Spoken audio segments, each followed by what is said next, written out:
H2O is a non-denominational campus church at The Ohio State University, and it's really focused on reaching out to college students during their 4 years at the university and bringing them in and helping to train them and equip them to go out and share the faith with whoever they meet, wherever they go around the world with their careers. The trip from the airport to the compound was really powerful, really emotional.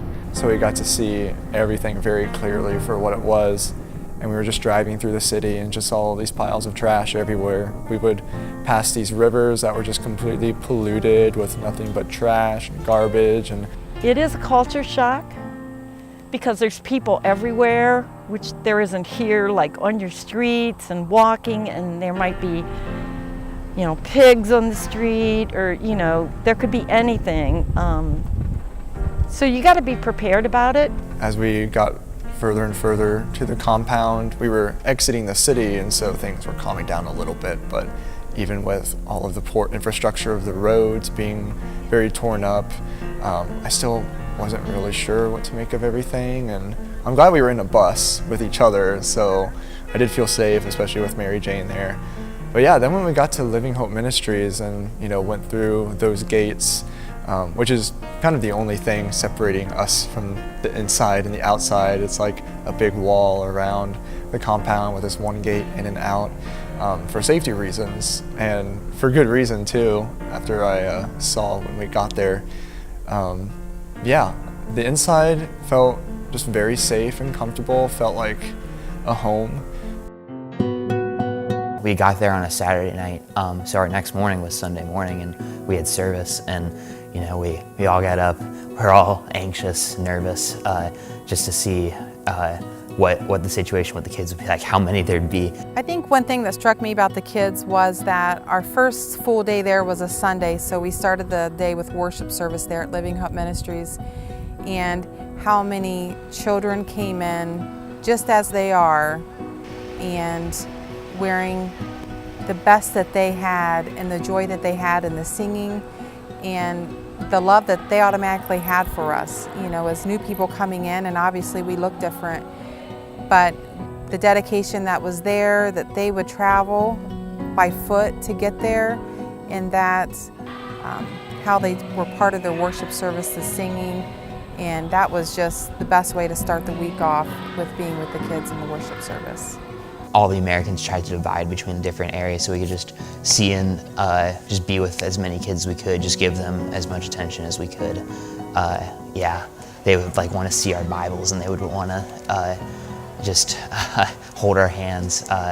Yeah, they're just very passionate about just relationships, something that we're very skeptical to very avoiding up here. We tend to find comfort in not being around people or being by ourselves. The church service was very inspiring. It was beautiful. The kids were very enthusiastic about the music, and they were singing at the top of their lungs, and it was just amazing. For me, one of the most memorable experiences was when we were in the middle of teaching Vacation Bible School that week, and you have hundreds of kids surrounding you that are so hungry for the Word of God.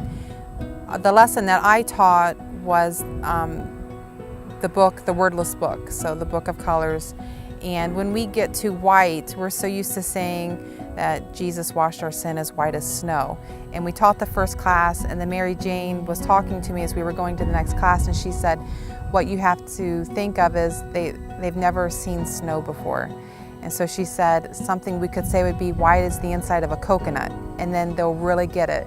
So when we went to the next class and we were going over what each color was, we said that Jesus washes our sin as white as snow. Instead of saying that, we said white as the inside of a coconut. And their eyes just lit up, and it took a different meaning for them, that they understood what we were saying. I'm just so inspired by the work that is going on down there that I sponsored another child, so that I've got two now, because what they're doing down there is so worthwhile and is just so important to the lives of those children and the country. They're showing a perfect example of a godly life, and they're encouraging, and that everything they do it's just an inspiration. So parts of it that have changed my life was when we got down there, the living conditions and how they didn't have the hot showers and stuff, and how those kids were still so enthusiastic about like being at school and stuff, even though they didn't have air conditioning. It was like 100 degrees every day. They were still so enthusiastic about it. It was amazing. That's what really changed my life. It inspired me to be more enthusiastic about life even when I get down and get sad. Because they're way worse off than we are, and they're still a lot better than we are.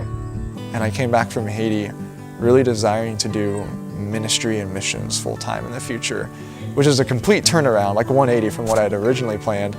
And I came home, and a week after I got back, I got together with my parents, and I told them about that. And I said, yeah, I don't think I want to go to grad school anymore. I think I want to do full-time ministry.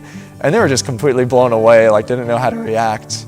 They were like, what? Like, what does that even look like? And I could tell they wanted to be supportive, but it was just very confusing. Like, I think they had the sense that something must have happened in Haiti for me to want to go down that route in the future. I think that just last year when I was deciding on doing the mission trip, I don't think you could find someone who was more on the fence about it than I was. I was hesitant. I wouldn't even consider mission work to be one of my spiritual gifts. There's just certain ways to which you just can't connect to God when you're out of your comfort zone, or when you're in your comfort zone.